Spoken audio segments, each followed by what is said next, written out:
นางมุกดาอายุ 42 ปีอยู่บ้านจันทร์สว่างเมืองศรีโคตบงและเฒ่าสมฤทธิ์อายุ 37 ปี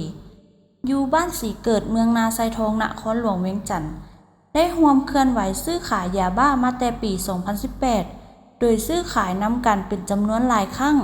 จนเป็นเป้าหมายติดตามของเจ้าหน้าที่ผ่านการติดตามเคลื่อนไหวของพวกเกียวมาฮอดเดือนกุมภาพันธ์ 2019 เจ้าหน้าที่ปกส.เมืองนาไซทองจึงสามารถจับพวกเกียวได้ทั้งสองพร้อมยาบ้าทั้งหมด700 กว่าเม็ด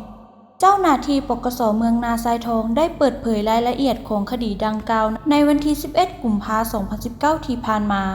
ซึ่งนางมุกดาผู้ถูกหาได้สารภาพว่าได้เริ่มซื้อขายยาบ้ามาแต่เดือนมิถุนายน 2018 หลังจากนั้นได้รู้จักกับเฒ่าหมูอายุ 23 ปีอยู่บ้านหนองด้วงเมืองศรีโคตบงที่เคลื่อนไหวค้าขายยาบ้า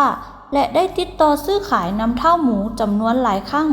โดยซื้อครั้งละ200 หา 600 เม็ดแล้วเอาไปขายต่อให้เฒ่าสมฤทธิ์อายุ 37 ปีอยู่บ้านศรีเกิดเมืองนาทรายทอง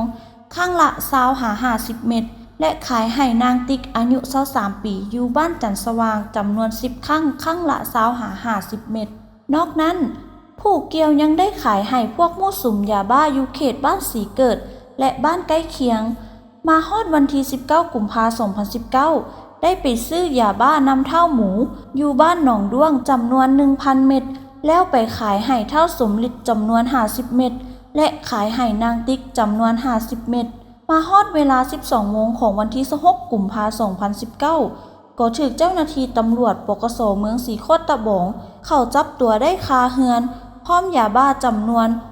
650 เม็ดในขณะที่กำลังจะเอายาบ้าจำนวนดังกล่าวไปส่งให้ผู้สั่งซื้อ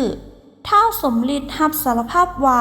ได้เริ่มเสพยาเสพติดประเภทยาบ้ามาแต่ปี 2016 เป็นต้นมาและมาฮอดเดือนตุลาคม 2018 ผู้เกี่ยวได้เริ่มซื้อยาบ้านำนางมุกดาโดยซื้อทั้งหมด15 ครั้งครั้งละ30 หา 50 เม็ดแล้วเอาไปขายให้วัยรุ่นที่ต้องการซื้อเสพอยู่บ้านศรีเกิดจำนวนหลายครั้งมาฮอดตอนเช้าของวันที่ 26 กุมภาพันธ์เฒ่าสมฤทธิ์ได้เปลี่ยนไปซื้อยาบ้านำผู้ขายรายอื่นจำนวน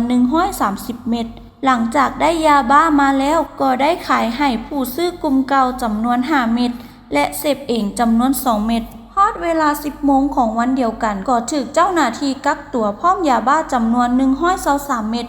มาดำเนินคดีตามกฎหมาย